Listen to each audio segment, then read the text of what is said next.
Hey guys, welcome back to VM Nation, guys. This is going to be usually I say it's going to be a fun episode, but this is going to be a very heart touching episode and very teachable episode with my friend Teresa without an H, because my wife's name is Michelle, and if I spell her name, when anybody spells her name wrong with two L's, she gets mad. So this is Teresa with one H. Guys, we're going to be talking about loss. We're going to be talking about life, love, and loss. We've all lost somebody, whether you're in the military, whether we lost a battle, whether we lost somebody that we love, a husband, a wife, a parent. So we're going to be talking about that. We're going to be talking about grief. But first, I want to thank our sponsors. And the reason why I chose these sponsors for today, they both lost somebody very important to them. Kurt Balish of Balish Woodworks, as you guys know, makes the best woodworking in America for your office or for your home. He lost his wife Jamie suddenly at the young age of 30 or 31. And then our other sponsor, Tammy Moses, she has a podcast called The Hoarding Solution, and it's also a mental health podcast. So I'm going to hook Teresa. I'm going to hook you guys up. But she lost her younger brother at a young age. So I think that they're perfect people to sponsor this show. So I just want to thank them. So Teresa, how are you doing? How's your day going? And I just want to say thank you for hopping on today. Oh my gosh, the pleasure is all mine. So I am I'm broadcasting from the heartland. I am in Kansas. And I just need to say that Monday it was 73. And yesterday, everything was closed due to a snow day. So that's Kansas. But other than that, I'm so grateful for that day of respite that we had. Oh my gosh, I'm so grateful for it. And we're just kind of digging out. But see, I was spent 20 years in Michigan, and this is nothing. So I'm good. See, yeah, I live in New Jersey, and the other day, I think we got like 8 inches of snow, and today it's like 46 degrees and sunny. It's like, I don't know what the weather's doing anymore. It goes day by day, Okay, good. So we're kind of similar in that. So tell us a little bit about yourself, where you grew up, what kind of kid you were. And it's amazing. I love reading your backstory, and I love some of the schools and some of the colleges you went to. And I actually talked to some of your college people that went to school with you in Tuskegee, by the way. No way. Okay. So I was born right here in Emporia, Kansas, but never lived here until about 3 years ago. Spent my formative years in Springfield, Missouri, which I used to call Misery. Went to college there at Missouri State. At the time, it was Southwest Missouri State. And then, met my husband. He was a deputy sheriff for St. Louis County. And, we started a new life actually in Michigan. So we left Missouri and raised our 2 sons in Michigan. And so what kind of kid was I? Very inquisitive, very curious, which is why I was a good reporter. I was a journalist for almost 20 years.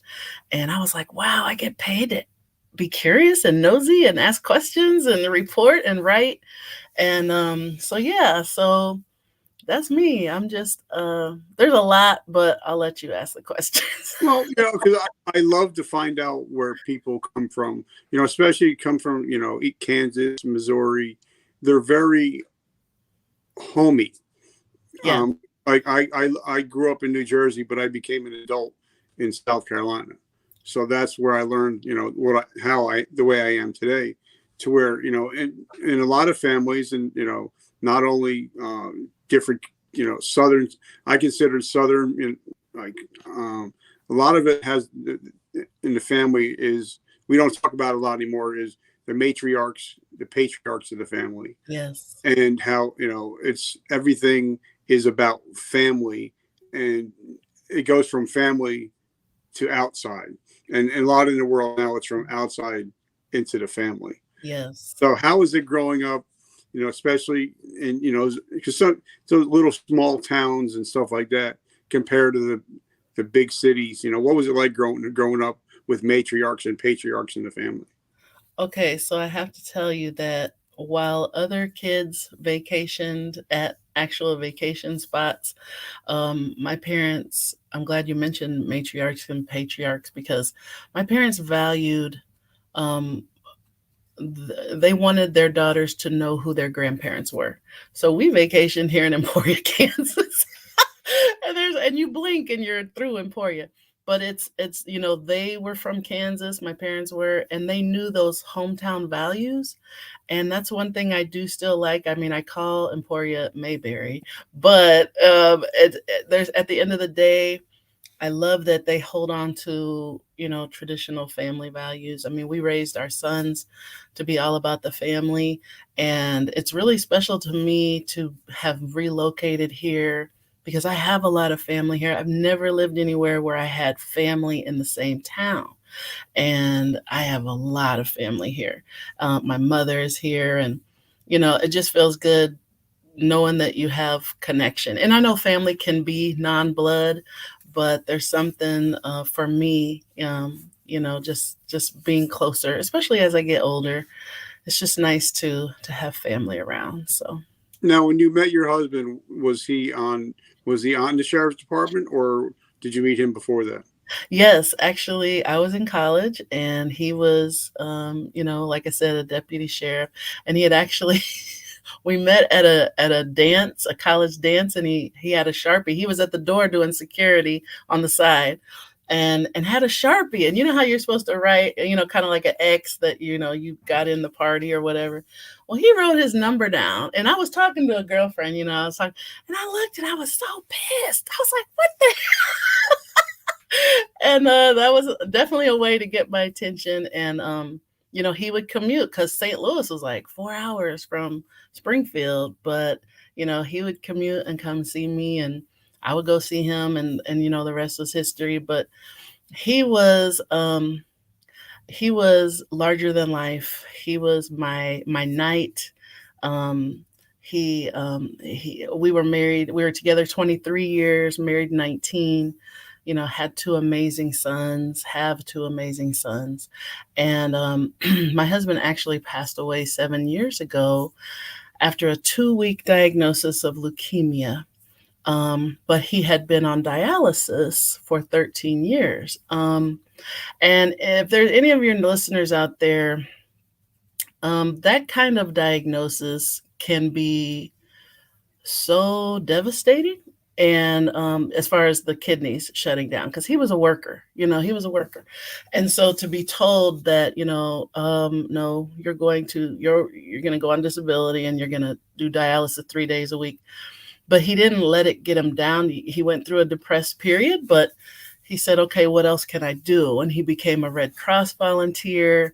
He did all kinds of stuff, went to disasters, like the fires and things like that. He ran blood. He was volunteer of the year. But I know he missed law enforcement. I would see it in his eyes. He missed law enforcement. And so the last 3 years of his life, and I'm so grateful that he had a chance to do this, he actually started his own bounty hunting company. He was a fugitive recovery agent. And I love that he got to do that before he left this earth because, he was doing it. And he, in fact, at his funeral, there were all kinds of, folks that came and, spoke about, how he had made a name for himself just in those 3 short years where we lived. But he was kind of nuts. I'm not gonna lie, he was kind of nuts, and he was kind of a jerk because I think some Hey, guys.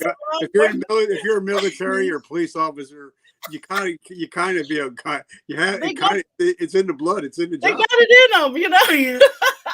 They definitely have it in them. I mean, I'm not gonna lie. I'm not gonna put him on a pedestal and say he was all this and that because he was all that to me, but he was also my jerk. I can say that, but he took no shit off anybody, and he was just larger than life. He was fearless, like he was thrown downstairs because people would be like, "Oh, are you like Dog the Bounty Hunter?" And he was like, That's TV." I get kicked, punched, thrown, but he lived for it. He loved the law. He loved the law. And that's something that I really would like to do. I'm kind of skipping around, but one of the things that is important to me is to be able to set up a scholarship one day, to because he was also like in foster care when he was younger, and to be able to maybe help somebody through school who is interested in law enforcement, that maybe they just kind of need a little help. I definitely want to do that in his honor one day. So, so anyway, I'll let you go ahead. So, okay, we're gonna hop back. Okay.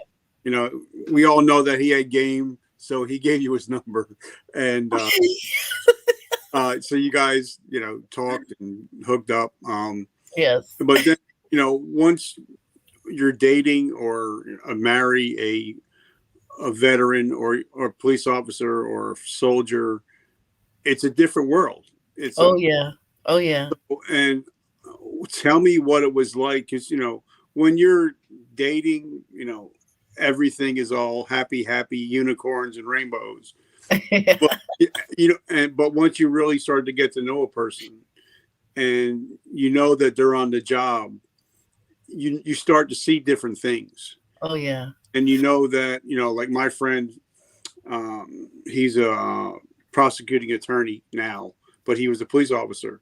And he said, my wife would ask me how my day was, but coming back from a quadruple homicide with children involved, I can't exactly tell my wife what happened.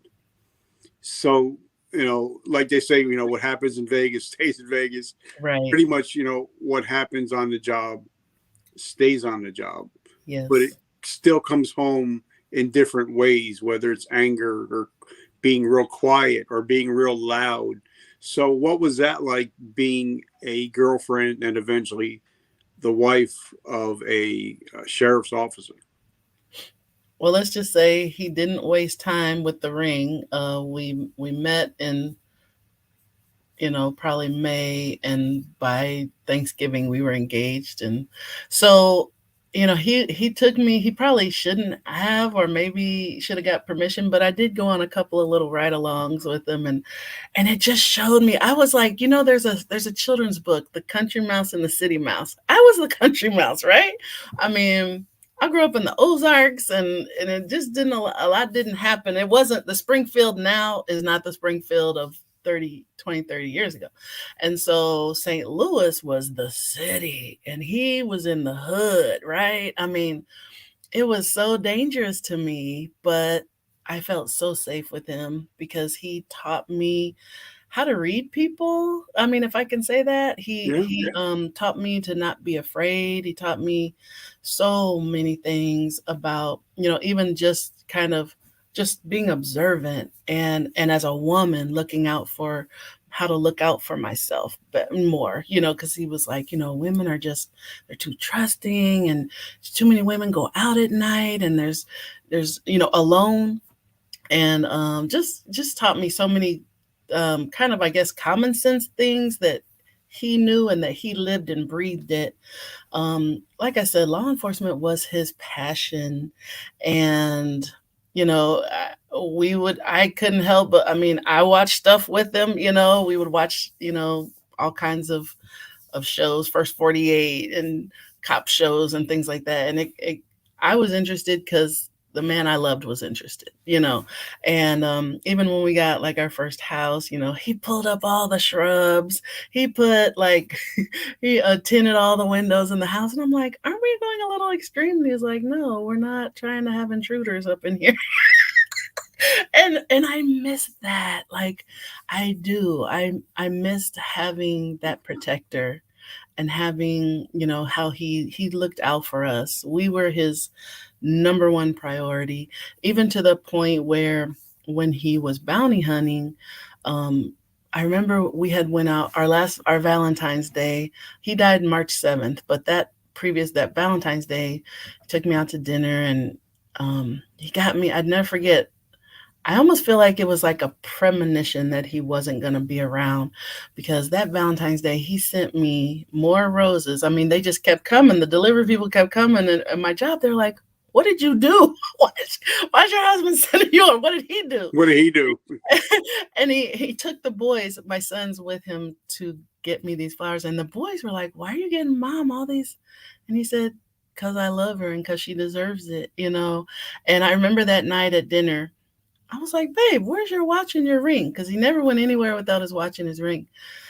And he didn't say a whole lot about the case, but he said, everybody that I chase isn't happy with me. And he said, and they don't need to know that I'm married and have a family. And he just, the way he said it, I got it. I understood. And he also tried to chase outside of our town, our city, because of that. He was always putting us first, always, the family. And he was Papa Bear. I mean, he doted on our sons. When he called me, it wasn't, "Hey, babe, how are you?" He was, "Where the boys at? What the boys doing?" How are the boys? I mean, they were his life. And they were 13 and 16 when he died. They're now 21 and 24. And, I had them each write something. We all wrote something for his, the funeral, for the program. And they said, he was our Superman. And he really was. I mean, not to put him on a pedestal, because we went through, we filed for divorce twice. I'm transparent, I'm an open book. I mean, we went through it. The kidney failure hurt us. Matters of religion, money, in-laws, that kind of stuff. And there were many times when we were like, "Screw this, we're not doing this anymore." I'm not. But we just kept fighting. You know what I mean? It's like, it takes two. If I know anything in this world, is when it's in a relationship, it takes two. And I believe if there's a shred of hope, and if both of you still believe in it, it's worth fighting for. And I'm so glad that we did. And I'm so glad that our two sons, are walking this earth, because they are the the fruit of our relationship. They are the proof of our love. And when I see them, I pray for them. And when I see them, I'm just so tickled at how they are growing into men. And I pray for them all the time, because I'm like, I don't know how to show them how to be men. And they lost the one figure in their lives who was so influential. And but my faith is really what carries me. And I see them, and they are maturing, and they are becoming the men that God has called them to be. And I'm so thrilled to have had that experience, of seeing them, of being their mom, but also of being Ricky's wife. And I love the name, by the way. That's a great name too. But and trust me, it was just Ricky. Even on the birth certificate, it wasn't Richard, it was Ricky. so tell me, take me back, because I know the day that I got hurt on duty, I knew my career was over. It was just a matter of time. And then the day that they notified me I was no longer a member of the military was the day that I attempted suicide, Memorial Day 2012. So, because talk to me about that day when you got the diagnosis. And I know that even if he didn't say it, in his mind, he knew it was over. And talk to us about the emotions that he went through and you went through as his wife. So I'll tell you 2 days. The first day was the kidney failure day, and I was with him. I had noticed, not to be graphic, but I'd noticed his urine had a lot of bubbles in it. And I was like, "What the hell? What is it?" And I was like, "You need to go get that checked." And I knew he was on blood pressure meds, but he didn't take them all the time. He was just like, if he felt good, he wasn't going to take them. Because he just didn't see the purpose. Only take it when I don't feel. But the bubbles were potassium leaving his body. And so, we'd go to doctor, and they were like, you got to get a handle on this. Your blood pressure is beating the hell out of your kidneys. And I was there when the doctor said, you're coming off of work. You're not going to be able to really do this. You got to get your body, because he was a big guy. He was about 6'2" and about 350. I mean, he was a big Good. guy. And yeah, and so to dialyze, he couldn't dialyze just a couple of hours. He had to dialyze for like 5 hours at a time, and so anyway, there was that day. And like I said, that threw him into a depression. It was really hard for us, because especially when somebody has a strong work ethic and Yeah. they love what they do, and to be told, yeah, you're not going to be doing that anymore. And so that was a real challenge for us. And then the second was when I was with him. My son had a hockey game, and I knew Ricky hadn't been feeling well, and he was the kind, like a lot of guys. I'm good. I'm good. Didn't like hospitals, didn't like doctors, but he was a kidney patient, so he was clearly going all the time, but there was something different. And so after the hockey game, he said, take the boys home. I'm gonna go ahead and go get checked out. And I was like, no, I'm going with you. And he said, okay, we'll just do this. Take them home, get them settled. Because they were teenagers. They weren't little. And he was like, then if you want to meet me out there. And so they did all these tests. And essentially, he did not leave the hospital. They told him, in the wee hours, we've done some tests and you have leukemia. Well, this man had kidney cancer just the year before. I mean, really, he was the cat with 9 lives. But we had beat the kidney cancer. And when this guy said leukemia, he just kind of looked blank. He was just, oh, okay, well, he didn't know what it was. And I said, babe, I think that's cancer. And he just hung his head. He just hung his head. And you just gear up. I was like, okay, it's going to be another fight as far as health, but we're here for it. This is what we do. We're not weak. We're of a strong lot, and we've been through a lot. I just didn't even allow myself to think otherwise, and my faith wouldn't allow myself to think otherwise. And so he was transferred to a hospital in Grand Rapids, St. Mary's, about half an hour away.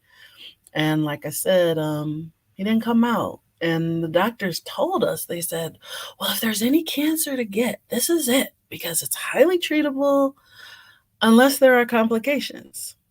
And the next day, it was literally the next day, there were so many complications that happened so fast that the doctors had said it was like a dam springing leaks. They were like, we don't even know what to address first, because there were so many things. And so, you talk about devastating, but you just really can't allow yourself. I know there's people out there right now who may have a loved one, a spouse or a partner who is sick. And I don't care what you do to prepare, you're never prepared for the end. You're never prepared for that devastation. That this past 7 years has been, nothing short of hell. It is one transition after another. We lost our family home. We had to foreclose on it because I couldn't keep it up. My oldest got in trouble with the law, which completely devastated me because he was in law enforcement. My husband was. So for my son to get into trouble with the law, I was just like, okay, no, how is this happening? But he just, he was acting out. He didn't know how to, I'm not making excuses, but I get it. he just made some boneheaded decisions. We're all teenagers, but for the grace of God, I know I've made decisions that I just didn't get, we all just didn't get caught Well, for. I'm glad I was a teenager before social media. That's all I'm going to say. Both boys tried me. Both boys tried me in different ways, just acting out. But I just have to say that, grief is a bully.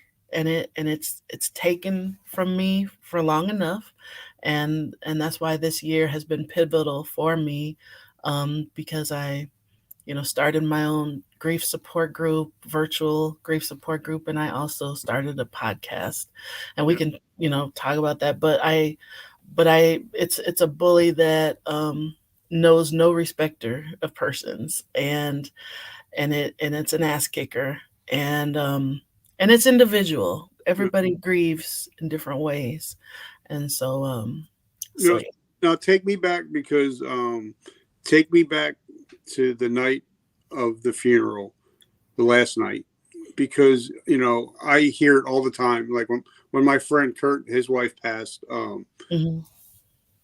There's people that'll say, "Oh, I'm there for you. I got you," and then 6 months later, it's silence. Oh my gosh, why are you bringing this up? That is So talk to us so about real. going home that night, knowing now it's just you and the kids. I mean, Yeah, obviously he's there spiritually, right, but right. when you're with the situation where like you're looking around and you're like, now what? Because like for me, and it's not the same situation, but that Memorial Day, I put everything I could into being Sergeant Kaufman, and now I don't have that anymore. Who am I? What am I? Who? I didn't know who I was. Mhm. So at that time, I'm sure when you went to bed at night, you're like, excuse my language, guys, but I tried not to curse, but you're like, shit. What do I do now? I try not to curse too. I'm a cursing Christian, Lord forgive me, but I am. Um, but okay, that night. Okay, I appreciate you asking that. You hit a couple of things. But that night, my mother was with us when he passed. With the boys, we were all together as a family in the hospital, and I don't regret that at all. I needed my boys to. He needed them. He needed us and our energy, I believe, as he crossed over, and we needed to be with him. And it was amazing. It was completely traumatizing, I believe, for me, because I just couldn't wrap my head around it. I couldn't, because he'd always rallied back. And so mom was like, okay, we're going back to the house and we'll do this, that, and the other. And I said, no, we need to process this. And she was so hurt, and offended. And I was like, I'm so sorry. I can't, you can come over, maybe on the weekend or whatever, but we have to. We lost the head of our household. We lost our knight. We lost our Superman, and we don't know what life is going to look like now. And so I'm so glad that we did that. And I remember the house, which had always been so raucous and loud, and TVs and the boys and banging and slamming things and all this stuff, it was deathly quiet for a long time, a long time. And so your friend experienced what I've been around a lot of grievers now, a lot in my circles. I attend various support groups. I run a support group. And you hear from a lot of people. And yes, at first, people are there for you at first. And they fade away, and it hurts like hell. But I think it's because, for one thing, life goes on for them. For another thing, they don't know what to say anymore. They don't know how to help you. And I would love for people to know, geez, just check in. Just check in. Text them, call them, say, if you don't know what to say that. Say, I don't know what you're going through. I don't know what to say, but I'm here. Or can I just come sit with you? Mm-hmm. Those things mean so much. And it hurts far less than when people just ghost you. I had these big grown men looking in my face saying, I'm here for you. Your boys, I got them. I got them. And where were they?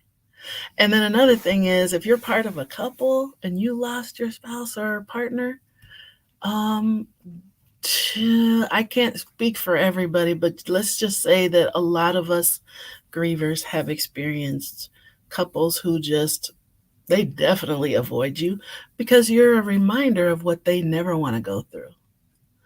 and they might invite you to do stuff, but then even then sometimes you feel like a third wheel, and it's like, okay, I want to be with my husband, I want to be with my wife, Yeah. and so it's just a reality. It's just a reality, and I'm not saying everybody does that, but it's certainly it's a new life. I refuse to say new normal. I hate that freaking expression, but it's definitely everything is different. You're not the same person when your spouse or partner passes. Part of you passes, because you're one. You're one, and the world is so raw. It's just, and now 7 years out, it's still there. It's still with me. It's different. You learn to adjust. You learn to deal with, the ache, but it doesn't go away. And I got a question because, Hmm. you know, my wife is my best friend. She's my rock. She's my Hmm. everything. She's known me when I was a wild child at the age of 13, 15 Yeah. years old. So she's known me over 40 years. But if something happened to her right now, I wouldn't know even where my checkbook is. I wouldn't know how much I have. I have no clue whatsoever. And Yeah. I know I'm not the only one because when her mom passed, her dad didn't know anything because her mom took care of the bills, Handled it. Yeah. handled everything. And So similarly, when our husbands, for a lot of us females, my husband handled the cars, he handled the yard, I mean, anything in the house, he had it, okay. If he didn't know, he was going to figure it out. And so you are subject to, it's a learning curve. And I also have to say there's a lot of predators out there, and I'm, especially for those maybe listeners who, there's people out there who say, okay, that was my love of my life, I'm good, I'm never going to be with anybody else. Cool for you. But I'm the kind of person, I love companionship. I want to live life. I want to experience with somebody, with me. I want to do things together. I want to travel together. And the online dating world is, you talk about shark infested waters. It's nuts, trying to navigate that, because when you're married or you're in a relationship, you're in this cocoon, yeah, you're in this protection, and all of a sudden you're kind of out there. And there are a lot of nice people. I've met some great guys who are, just friends, but then there's a lot of them out there who, and I know this firsthand because I chose to cope in very self-sabotaging ways. And I just, to be honest, I used men to cope. I did, and I'm not proud of it, but it's part of my truth. I didn't know it's so huge, and it's such a trauma. Losing a child, a spouse, or a parent are the top three, I read somewhere, that are the top, among the top three traumas a person can experience. yeah, You don't even know how to process the pain. And I what I thought grief was, I was like, I can't grieve. I can't be in the corner somewhere crying every day. I got these boys to raise. I got a mortgage. I'm gonna grind. Um, but you have to grieve. You have to find time. You got to make time, carve time, and see somebody or talk to somebody trusted. Get help, because I remember a therapist told me, she said, if you don't deal with this, Teresa, it will come up. It's like a fish bobber. You push it down and it's going to come up, and it's going to come up in times and you don't want it to come up. And so you've got to deal with it. And so it's just completely, Richard, I forgot what the question okay, but was. But I just had to you're share talking, all that. I say all that to say it's such a huge life adjustment. and It's as such. you're sitting there, I'm thinking, being police in a police family as you are, military, we're taught to compartmentalize. Hmm. We're taught to, all right, just do what you got to deal with, what you got to deal now. We'll deal with the rest of that crap later. Hmm. But eventually, I think that's why a lot of police officers, after they retire, have a very high suicide rate is Mm. because, we keep putting that stuff in the back of the mind, the back. Yes. What do I do with it? Where do I put it? Where And then does this one day go? you're sitting at the kitchen table with a bottle of alcohol, and you Yeah. have your weapon in your hand, and now you have nothing but the thoughts that you never dealt with. Mm. So now, how does a person like yourself, or like for me, I've been seeing the same therapist, I think 11 years now. I think everybody should have a therapist. That's my Yeah. opinion. Me too. So Or a support what are group. I some of love the support groups. tools that you recommend to people that have lost a spouse, a child, to, because for me, I believe that there's no such time as grief.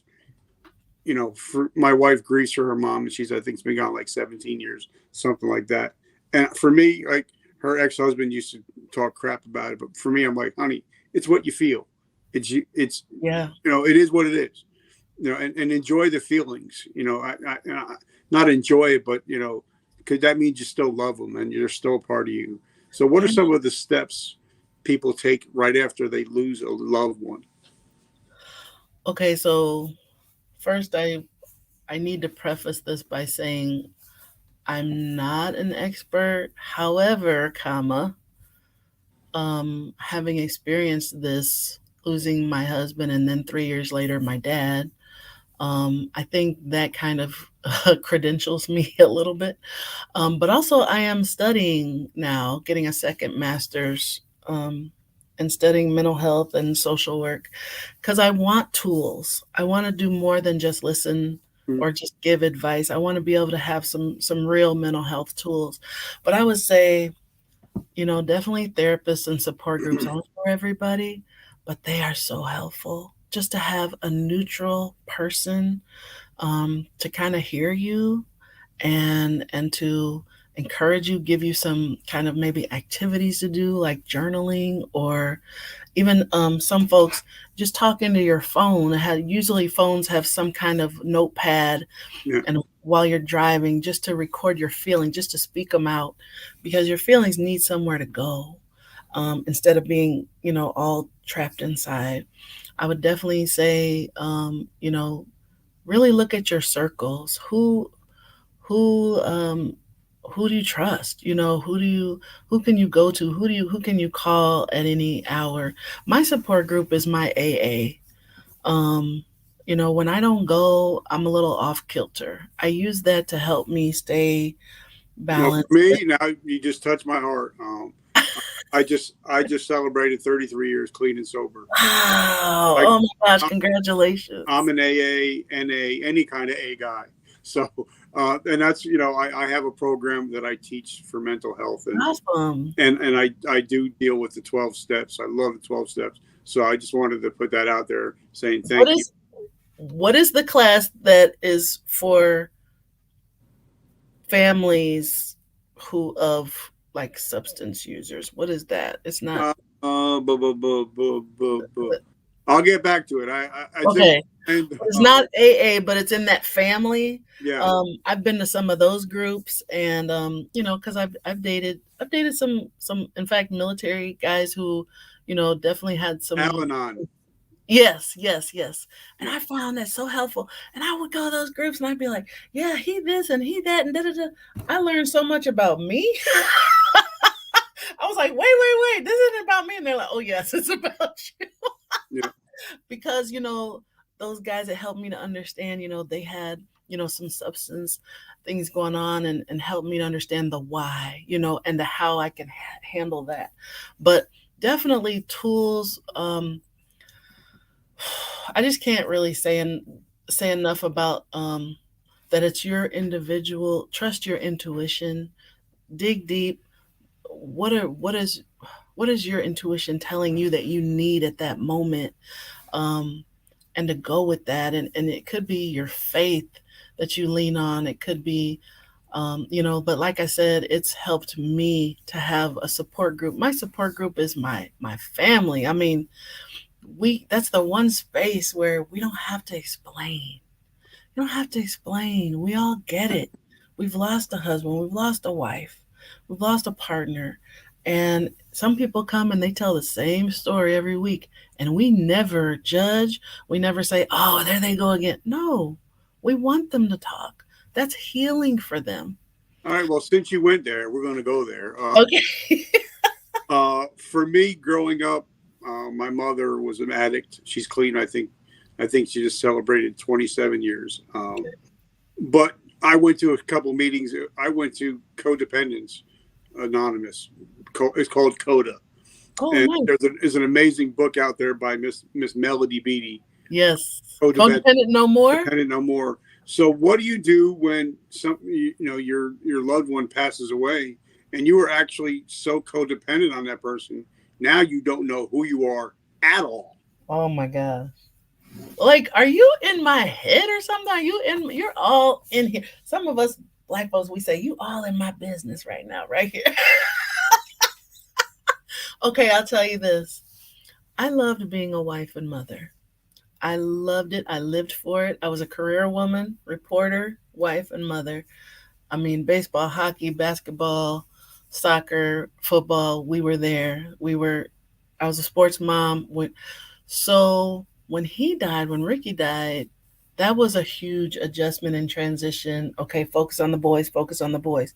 Well, soon after that, a couple years later, they left because they're grown, right?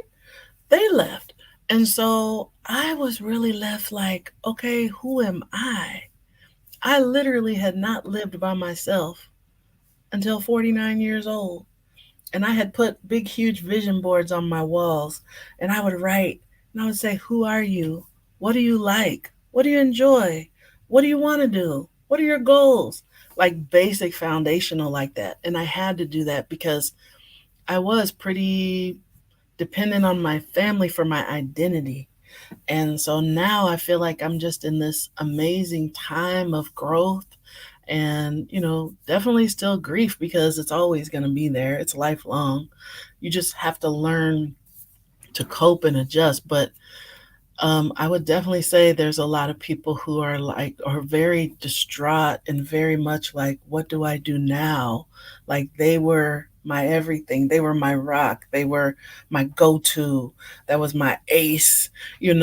So what do I do now? And we have to do the hard work and look at ourselves and say, but I'm still here. I'm still living. And I want to live a good life. I want to live a quality life. So what does that mean? And nobody can tell you that. It's got to be you digging deep. And for me, and I don't know why it happened. The day I turned 50, the day after I turned 50, shit just went crazy. Because all of a sudden, when you're 49, you're like, I'm still young, but then you hit 50, like, but what happened was things change. Well, I started to think, that, I'm really grateful for it, but I started to realize, I'm not going to be here forever. I have to live every day like my last, and I want to make my wife happy. I want to make my kids happy. Yes. But, in the end, literally, I mean, in the end, it's just going to be me and my maker. Yes. That's, but I also came to realization that, even though I have a big network and all this, it's the people that are going to be around me when I draw my last breath. They're the most important people. Yes. So, I think if a lot of people, I tell people all the time, literally live life like it's your last day, because one day it will be. Yes. So how does it? Richard, people are leaving here. People are leaving here. People are dying all the time, especially with COVID and everything. They are. So it's like, we got to do it. Just like with this podcast that I just started, which you so graciously, you didn't know me from Adam, and you gave me all these pointers and tips, and you didn't even know what it was about because I didn't say at that workshop. I never said, but you know what you said? You said, just get started, just start, just do it. And there's something sobering about 50 where it's like, yeah, I need to just do it. Just start. Just because time isn't promised. It's not. And so now I'm so excited. I mean, the podcast is only a month old because we kicked it off on, or I kicked it off on New Year's Eve. Um, because I was determined. I got the idea for it. It was birthed. It was given to me by my creator in 2021. So I was like, I must kick it off in 2021. And I'm so honored and humbled and blessed that people share with me about their loved ones. We have a different guest every week, every episode. Yeah. And So what is the name of your show and where do we find it? okay, it's called Just a Widow Talk, Voices of Spouse and Partner Loss. And it is carried by the Mental Health News Radio Network. And it's on, Spotify and iTunes and lots of different platforms because they distribute it. That's a global mental health news radio network is global. They have like 55 podcasts, and they're all in the mental health arena. And so, yeah, every episode is a different guest talking about. My first three are men, which I really love. A lot of women are saying, "Gosh, we love hearing the man's point of view," Yeah. and See, so that's why yeah. I have a lot of females on my show because I feel that in the veteran or the police officer space, the the females don't have as much voice. And for me, whether you're a veteran's wife or a uh, police officer's wife, you're doing the same amount of time that we are. Yeah. And but when we leave that door, we know that we might not come home, and it must be harder on the wife or the spouse knowing that their husband might not come home that night. So I think that's why I try to give as much credence as Yeah. I do to females and have the female voice out there. So now You guys are not easy to love. I'm gonna say that. Y'all are not easy. I mean, not impossible. You're not impossible to love, but you're not easy. And I think it takes a special person to love a veteran or a law enforcement person or because they do face so much and they're under so much um, you know, I don't want to say pressure, but yeah, certain to a certain degree. And we are, whether it's male or female, we are the support and we are the safe place, for you all. And I wouldn't have had it any other way, but it definitely was not. It was not for the squeamish. I think a lot of veterans or police officers, we really don't want to get close to anybody Yeah. because we think for military, well, we might not be together anymore. We might just move, or a police officer, well, we might lose somebody on the job. So I really don't want to get too close. Yeah. But I moved to New Jersey 12 years ago with $50 in my pocket, the clothes on my back, and only knowing my wife. And I sat one day and I'm like, man, I got no friends. And it hit me. Well, in order to have a friend, you got to be a friend. You got to be a friend. Yeah. So that's when my whole life started to change and started to be vulnerable. And I think that's something that, especially men, and then you put a uniform on us, forget being vulnerable, Yeah. So, I'm sure you've seen that a lot, outside your husband's all in uniform, has a little bit more step to, a little bit more oomph to his step, a little bit standing up a little bit, a little bit straighter. But when he gets home and sits in his chair, he can be vulnerable. Yes. Yeah. So talk to us about your podcast. Like you were such a great student. You did great. If anybody's looking to do a podcast, definitely talk to this young lady and find out. Well, first I gotta say I gotta give props.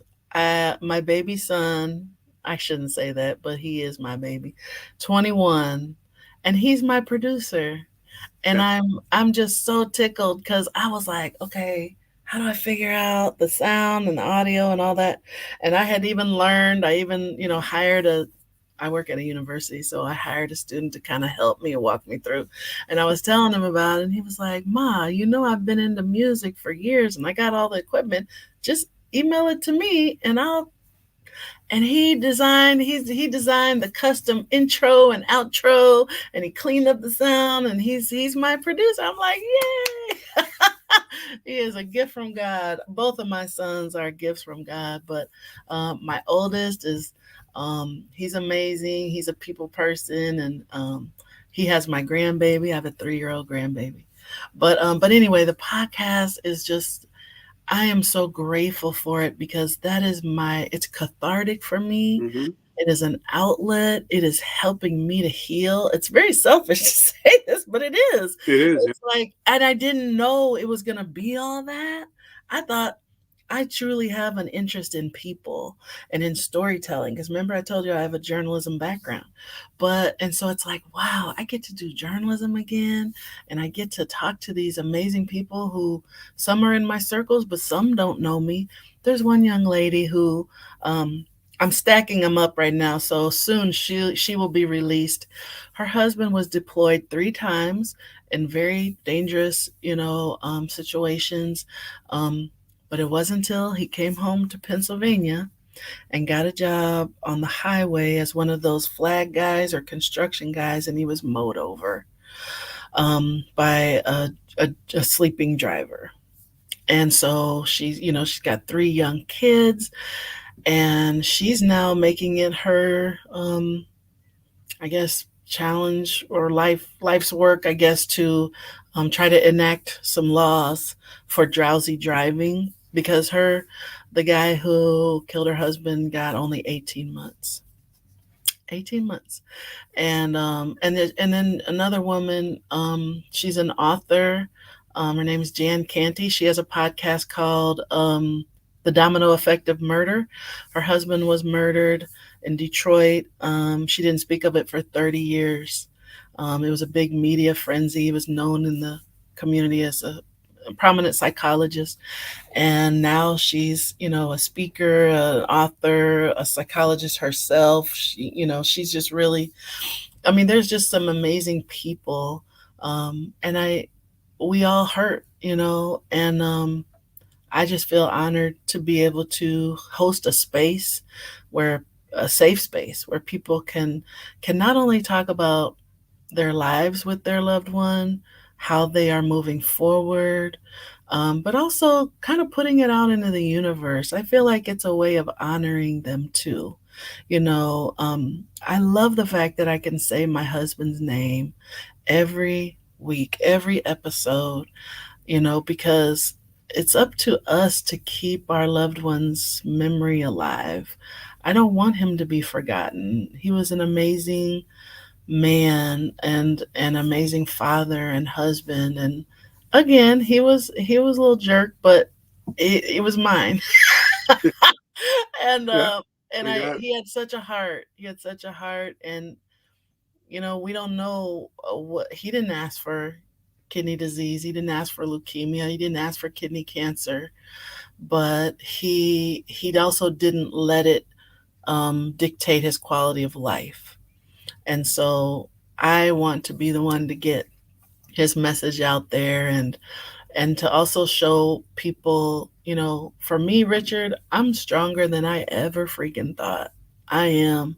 I thought I was strong. I mean, to be able to, navigate life knowing that there's this meteor-sized crater in your home that where your loved one used to be, and it's almost like you're walking gingerly around this crater, and trying to function without, but this hole is there, this void. And like I said earlier, that was my coping, was the arms of other men. People can talk. I'm sure there are people who judge me and talk about me, but that's my truth. I didn't want to feel the pain. And if I could just be held or what have you, um, and I know there's others that have done that. They've Yep. confided in me that they've done that because what do you do? And I think society tends to put widows and widowers, okay, just stay home. You're not supposed to be happy anymore. And, we are living, viable human beings. We have urges and desires and needs and wants. And especially if you had a very healthy, active, intimate life, okay, then what? Yeah. Because and some people, I admire those people who can just be like, oh, I will never love again. I had the wonderful love of my life. Great, great. I'm happy for you. But I'm of the mind that I still have a lot of love in my heart. So then, And my question is, because I got the last two questions, and mhm, it leads into what you're talking about. okay. What kind of support groups are out there that you recommend or that you're involved with? Because I always love to tell people, like, if you're an accountant, I want to know what you're invested in. Before you tell me to invest money with you, I want to know what you're invested in. So, what are the support groups that you're involved in? So the one that I've been involved with for years has been through hospice. It's in Michigan. And that's one thing I believe there's good in everything. And one of the good things of the pandemic has been the virtual space. And it keeps me connected with my support group. And, I kind of was thinking to myself, one day they're not going to meet virtually anymore. Then what am I going to do? Because I haven't found any around here where I live. So that's why I started my own. What's It's on what's Friday. It's on Friday nights because for those of you who don't know, or for if you know somebody who's a widow or widower or partner lost, weekends are rough because that was our time. That was our time with our families, with our loved ones, and weekends can be Friday nights can be really hard. So I specifically my group meets on Friday nights virtually. and what's the name of it? It's called Two Become One Grief Support. And people are from all over, and it's not a huge group, but I like that too. It's an intimate, small. I call them the goof troop because we laugh, we cry, we just have each other's backs. And I think we need so many more spaces like that, great support group spaces, especially virtual, where people can just do it from their own homes. So, how else? Because, like, last two questions I always ask everybody is, how do we find you? How can we support your mission? So, where do we go to find you? That's a good question. Well, I'm on LinkedIn under Teresa Taylor Williams. I sent you a request today, so make sure you accept. Oh, cool. I'm so glad because I couldn't get one I tried to request you and it was like, oh, he has so many people. He's not, I was like, oh, Facebook. I'm on Facebook, Teresa Taylor Williams. On Twitter, same. Actually, I'm Escribe Mama on Facebook, ESCRIBEMAMA. But I think if you just also go under Teresa Taylor Williams. But yeah, Just a Widow Talk is on the Mental Health News Radio Network, and I can send you the link to that, Richard, and if you Yep, want. this way I can put it in the chat and Yeah, put it in the liner notes. So, yeah. last question I have. COVID has affected a lot of people.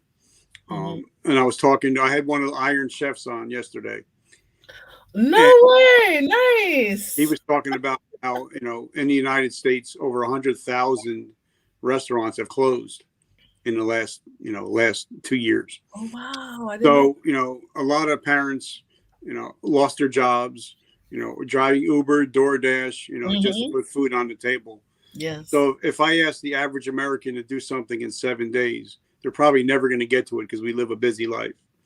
But if somebody's listening to our show right now and I ask them to take an actionable step in the next 24 hours, they're more likely to do it. So if somebody out there, like my mom, like we know it's coming. I know it's coming. What can somebody like that, that maybe a husband or wife is on, hospice, what can they do in the next 24 hours to start to get some help and maybe some clarity in their life? That's a great question. Um, Reach out for professional support. Um, there's lots of grief therapists out there, grief groups, grief like hospice can direct you. Also, I don't think you necessarily have to be under hospice for them to have resources to help you. Um, I would also like to say for supporters of those who maybe you have family or friends who you see are going through this, please reach out. Please encourage them to document a lot of this stuff because it is such a trauma that sometimes I've heard people say, they've just blocked or forgotten some of those last moments or the last days. um, I couldn't tell you a lot about my husband's memorial service. I'm glad it was video recorded. Still haven't watched it after 7 years, but it was so traumatic.